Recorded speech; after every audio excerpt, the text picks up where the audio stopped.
Más y más hombres están siendo enrolados en el ejército. Sus puestos de trabajo deben ser cubiertos inmediatamente. ¿Y quién puede cubrirlos? Vosotras. Vosotras las mujeres. ¿Quiere que la lleve? ¿En eso? No tengo otra cosa. Pero me ha pedido que salga con usted todas las semanas durante 5 meses. Sí, es cierto. Nunca he aceptado su invitación.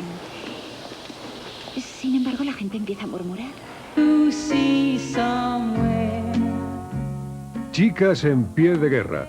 Son días de la Segunda Guerra Mundial. No solo se sufre en el frente. Entre las mujeres que trabajan en una fábrica está Kay, fiel a su marido ausente hasta que conoce a Lucky Lochar. Dirigida por Jonathan Demme en 1984 e interpretada por Goldie Hawn, Jack Russell y Fred Ward. Chicas en pie de guerra. Noche del domingo al lunes en TVE 1.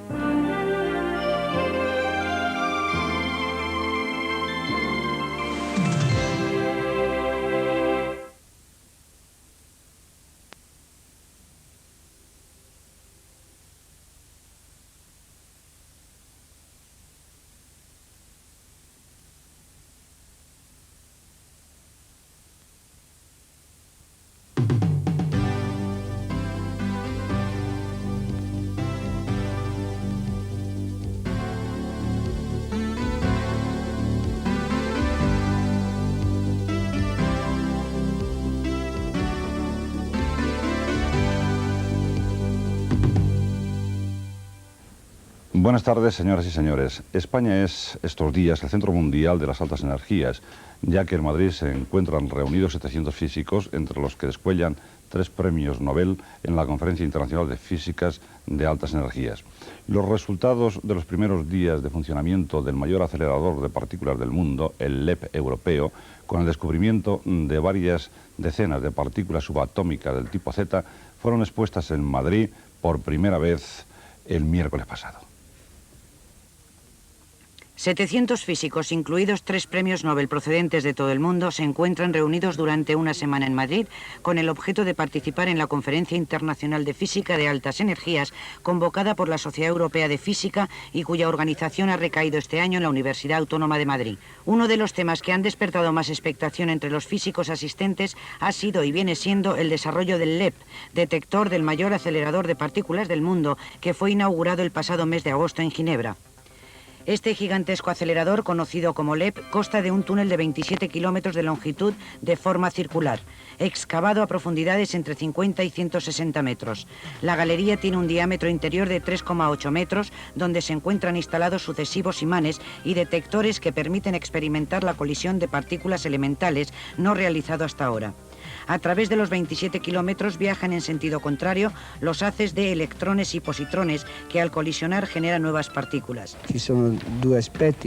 La razón más importante que nos ha conducido a desarrollar el LEP ha sido el poder ofrecer al ser humano un conocimiento en todos los aspectos del universo que le circunda y que se desea también debido a una fuerte curiosidad científica.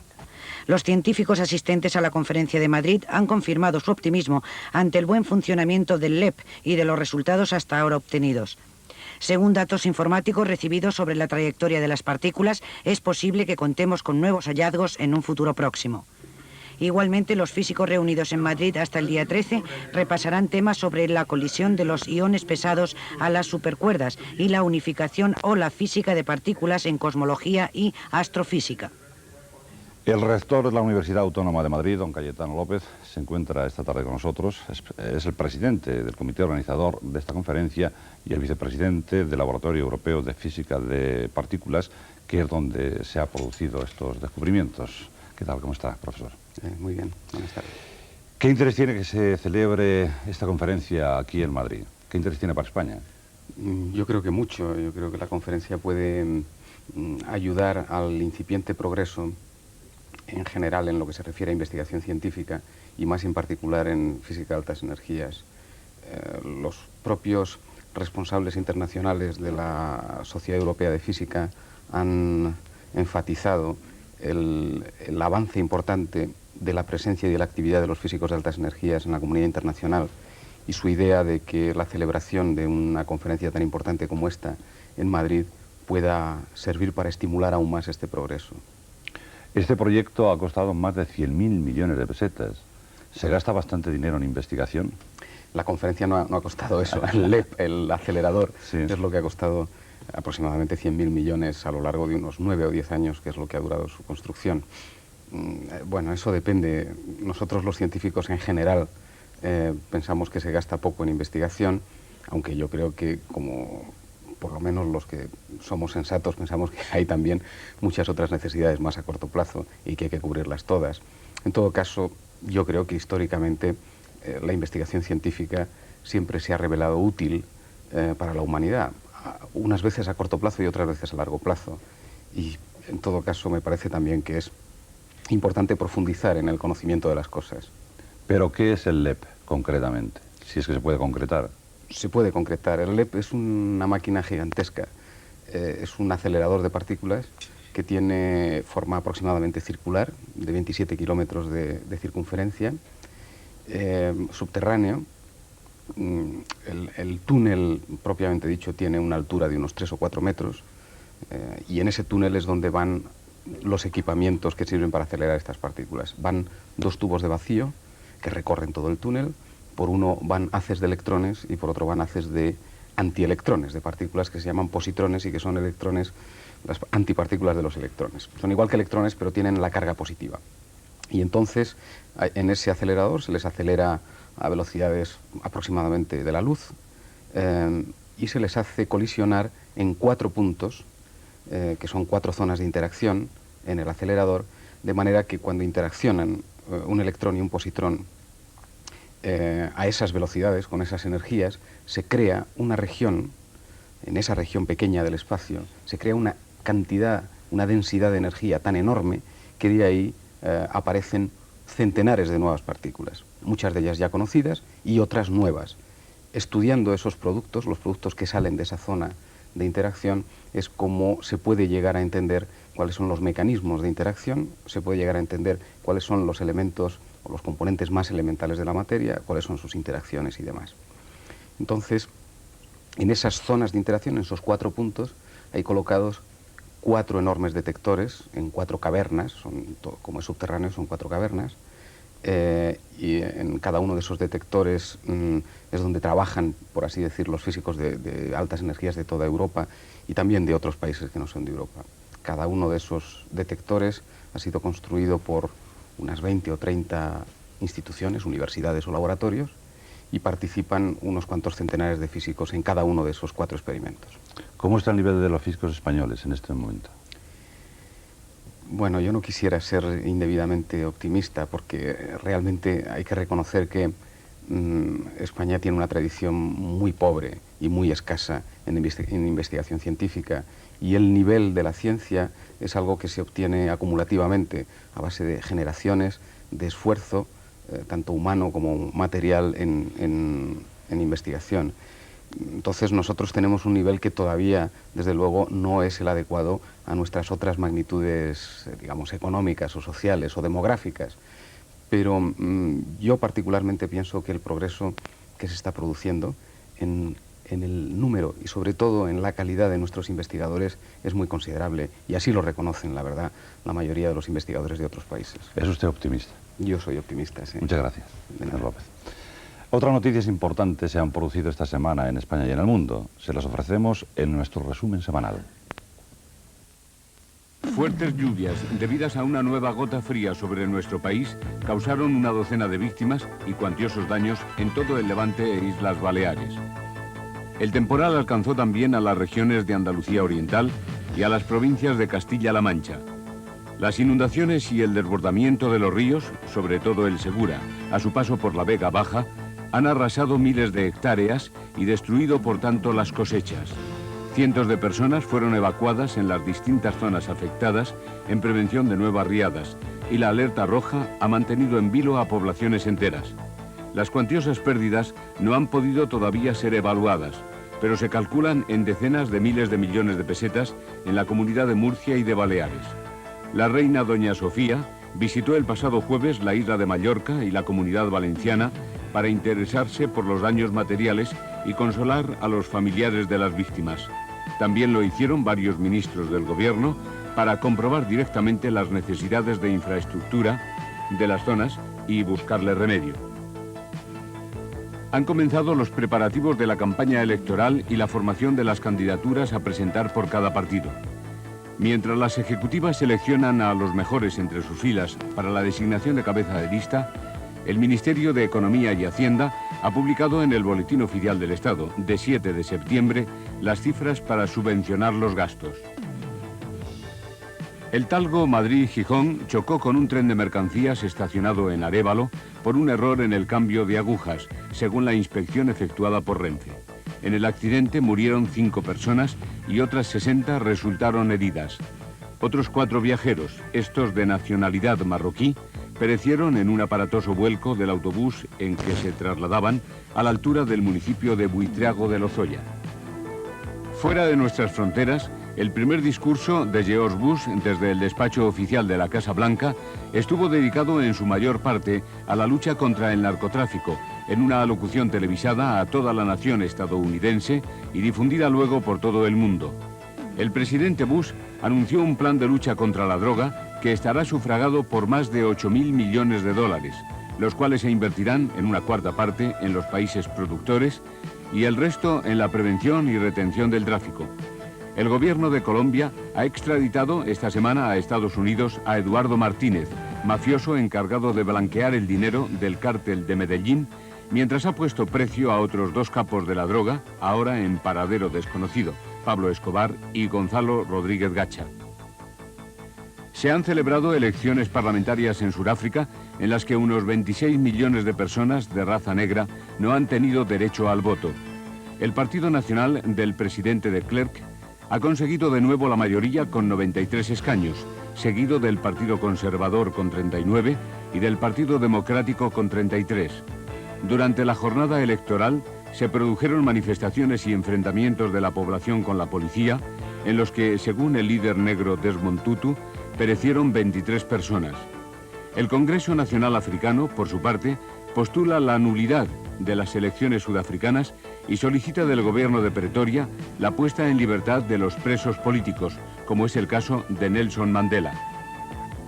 La 9ª cumbre de los países no alineados, desarrollada esta semana en Belgrado, finalizó bajo el signo de la moderación, con predominio de una intención de pacificación de los conflictos bélicos, como son la guerra civil del Líbano, la situación en Centroamérica, Afganistán y el enfrentamiento Irán-Irak. Asimismo, los representantes de los 102 países reunidos en Yugoslavia solicitaron de sus miembros el respeto a los derechos humanos y el fomento del diálogo norte-sur. La primera ministra británica, Margaret Thatcher, ha sugerido a su gobierno la suspensión de partidos de fútbol amistosos para evitar los disturbios que los hinchas ingleses protagonizan en cada encuentro. Suecos e ingleses aficionados tuvieron que ser detenidos por la policía después de que jugaran los equipos nacionales de Holanda e Inglaterra en Estocolmo a causa de los desmanes y algarabías. Tal y como veíamos en el resumen, el presidente norteamericano George Bush ha hecho una virtual declaración de guerra al narcotráfico que coincide con la guerra declarada a mediados de agosto por el gobierno colombiano. Felipe Sagún, ¿qué posibilidades de éxito tienen estas medidas o van a tener estas medidas del presidente George Bush? Buenas tardes. Yo creo que es una guerra en principio muy desigual. Para que tenga éxito, para que realmente se pueda cantar victoria, se necesitaría mucho más dinero, mucho más tiempo y una cooperación internacional muchísimo más estrecha. Es desigual, en primer lugar, la guerra del gobierno colombiano, porque enfrente no tiene a unos simples mafiosos. Se trata de grupos multinacionales que mueven un negocio de 300.000 millones de dólares al año. Tienen comprado a medio ejército, a buena parte de la administración y de la guerrilla, mantienen a centenares de miles de campesinos, disponen, en fin, de ejércitos propios de sicarios y de recursos suficientes para mantener esta guerra durante años, aunque se les privara temporalmente de la coca. Por si fuera poco, las medidas de excepción del presidente colombiano pueden ser declaradas ilegales por el Tribunal Supremo de Colombia antes de un mes. La guerra anunciada por Bush esta semana es también desigual porque con 8.000 millones de dólares no se puede hacer frente a este enemigo. Lo que es peor, Bush se empeña en no subir los impuestos y no ha sabido explicar de dónde piensa sacar ese dinero. Cuando se le ha contestado que eso es una gota en el océano, ha respondido que el dinero de verdad para los países andinos debería venir de Europa y de Japón. Con dinero de otros es fácil hacer guerras. A pesar de las limitaciones, es comprensible la respuesta de Estados Unidos y de Colombia. Bush, ¿qué quería? Quería hacer algo para reducir el consumo de droga, porque en lo que va de año han sido asesinadas solo en Washington, la capital federal, unas 300 personas, casi todas relacionadas con la droga. Para Bush, la colaboración de Colombia era un elemento importante. Golpeando a la cabeza de la producción y el tráfico, el precio sube y el consumo, se supone, se reduce. Si en esa acción encima cortas el principal apoyo financiero de enemigos como el panameño Noriega, matas dos pájaros de un tiro. Para Virgilio Barco, el presidente colombiano, esta guerra es un intento desesperado de reducir la influencia todopoderosa de los narcotraficantes en el país y salvar un margen de autoridad, por mínimo que sea, para el gobierno nacional. Las primeras acciones de Bush y Barco han culminado con una extradición a Estados Unidos y la incautación de gran cantidad de información en las residencias de los narcotraficantes, pero los peces gordos siguen sueltos. El precio de la coca a 2 millones de pesetas kilo en Nueva York, 5 millones en Madrid hace un mes, ha subido ya un 20% en estos días. Si el pasado sirve de lección, mientras en Estados Unidos y Europa haya de 10 a 15 millones de adictos a la cocaína, por cada productor y traficante eliminados, surgirán 5 nuevos encantados de sustituirles. Legalizar las drogas duras, como han pedido voces tan conservadoras y respetadas como Milton Friedman desde el Wall Street Journal, o el semanario The Economist, tiene sus riesgos. La sociedad no está preparada todavía. Políticamente puede ser un suicidio para el que lo haga. Podría provocar una explosión en el número de adictos. Y nadie nos asegura que se reduciría la criminalidad relacionada con la droga. No todo sería malo, sin embargo. Las cárceles podrían vaciarse y los gobiernos embolsarían buena parte del dinero que hoy va a parar a los narcotraficantes. Con legalización o sin ella, algo se puede avanzar. La colaboración internacional es imprescindible para compensar a los productores por las pérdidas que la destrucción de las plantaciones de coca representa, para impedir el blanqueo de los narcodólares y para evitar que el negocio de los Escobar, los Ochoa o los Rodríguez Gacha pase a los Smith, Roch o Morgan de California, como ocurrió hace 20 años con la marihuana. Una de las novedades que se han producido ante las próximas elecciones legislativas del 29 de octubre ha sido la posible coalición del Partido Nacionalista Vasco, Euskadiko Ezkerra y Eusko Alkartasuna. Sin embargo, parece que eso no llega a buen fin. En nuestro centro de Bilbao se encuentra el presidente del PNV, don Javier Arzallus. Señor Arzallus, buenas tardes. ¿En qué momento está el pacto electoral? Pues mire usted, no precisamente en un momento favorable. A nuestro entender, yo diría que todo ha terminado. Nosotros estuvimos ayer hasta las 10:30 de la noche, la ejecutiva en pleno, reunida, esperando una respuesta de Eusko Alkartasuna, la de Euskadiko Ezkerra la teníamos, para continuar, aunque fuera esta noche pasada, las conversaciones. Pero ellos han seguido insistiendo en que debe ser un pacto global, también para el Congreso, lo cual desde el principio excluyó tajantemente, y con buenas razones, Euskadiko Ezkerra, y entonces ya yo lo que entiendo es que no hay físicamente tiempo, porque hoy a las 12 de la noche concluye el plazo legal de presentación del representante general de cualquier coalición que se forme. Entonces yo creo que ya no hay físicamente tiempo para continuar una posible todavía conversación. Euskadiko Ezkerra ha dado de plazo hasta las 4 de la tarde, pero aún así todo yo entiendo que no hay tiempo y tampoco creo que el ciudadano entendería el que así, de una forma tan apresurada, en 3 horas se pueda dilucidar un tema que hasta ahora no ha tenido concordia suficiente para llevarlo adelante. Por lo tanto, yo interpreto que ha terminado. Señor Arzallus, ¿no podría haber un pacto bipartidista? Me parece también igualmente difícil. En primer lugar, tampoco hemos recibido ninguna oferta en este sentido. Y usted sabe que en este tema la iniciativa la llevó Euskadiko Ezkerra. Yo no sé si posiblemente de la reunión de su asamblea hoy a la tarde pueda salir una oferta de este tipo, pero insisto también, sería un poco arriesgado, aunque con ellos las cosas están bastante, diríamos, ya pergeñadas, pero sería un poco arriesgado en el tiempo que queda intentar una cosa de este tipo. ¿Y no existe contradicción en pactar con los partidos de la oposición en el Parlamento Vasco cuando se tiene un pacto con el PSOE? Pues verá usted que nosotros no tenemos un pacto con el PSOE. Nosotros estamos gobernando con el PSE-PSOE. Ellos insisten mucho en la diferencia jerárquica y de identidad entre el PSOE como partido global y el PSE como Partido Socialista Vasco. Siempre hemos entendido, y esto claro, vale cualquier intervención del Gobierno, del Parlamento de Madrid, que a veces ha incidido incluso llevando a los tribunales una ley, una proposición de ley que enviaba el Gobierno vasco de coalición, de común acuerdo, al Parlamento, y nos la han reventado desde las instancias del Gobierno central. Siempre hemos entendido que son dos instancias diferentes. Un pacto para el Senado, por lo tanto, no veo que tenga que interferir ante la actuación de un gobierno de coalición vasco con los socialistas. Además, le digo una cosa totalmente en serio. Nosotros tenemos un pacto de gobierno hecho. Es un pacto enormemente importante para un país que necesita equilibrio, un pacto que le ha dado equilibrio y que ha supuesto también, sobre todo en este momento, en que esta comunidad vasca está subiendo de verdad, tanto económicamente como bajando en otros temas traumáticos como puede ser el terrorismo. En ningún caso nosotros haríamos ningún pacto que pudiera ser no solo un sabotaje del gobierno vasco, pero que ni siquiera pudiera perturbarlo. Y de hecho, en las conversaciones de este pacto con Euskadi con Esquerra, el presunto o pretendido, mejor dicho, uno de los puntos claros era un papel en el que debía de constar la absoluta separación de los dos ámbitos y el compromiso de no perturbar en absoluto la buena marcha del gobierno vasco que ha seguido hasta hoy y esperamos que siga en el año de vida que le queda. Muy bien, señor Arzallus. Muchas gracias y buenas tardes. Buenas tardes y muchas gracias a usted. Vamos a continuar con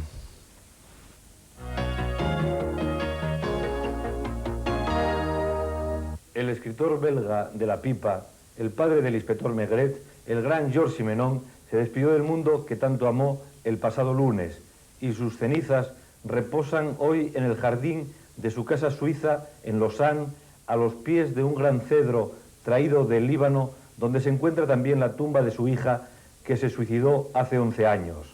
Autor de más de 300 novelas, difundidas en unos 500 millones de ejemplares, Georges Simenon miró con ojos profundamente humanos hacia cuanto le rodeaba, especialmente a su protagonista, el inspector Maigret, el inteligente y plácido funcionario cuyo lema, como el de su autor, era el de comprender y no juzgar. Yo me siento a escribir, decía Simenon, y me encuentro a mi bravo comisario sin saber lo que él ha averiguado desde su última investigación. Un actor mítico, Jean Gabin, fue quien mejor se identificó en la pantalla con Maigret, de modo que el inspector y el artista están unidos en la memoria popular por esos lazos mágicos que establece el cine entre la ficción y la realidad. Georges Simenon observaba a los hombres y mujeres que lo rodeaban y se preguntaba por qué tenían un aspecto tan triste. Esta reflexión le llevó a una actitud intelectual entre el escepticismo y el entusiasmo, entre la resignación y los constantes intentos de que sus personajes exhibiesen lo mejor de sí mismos. Simenon era hijo de una vendedora de unos grandes almacenes belgas y se graduó precozmente en periodismo.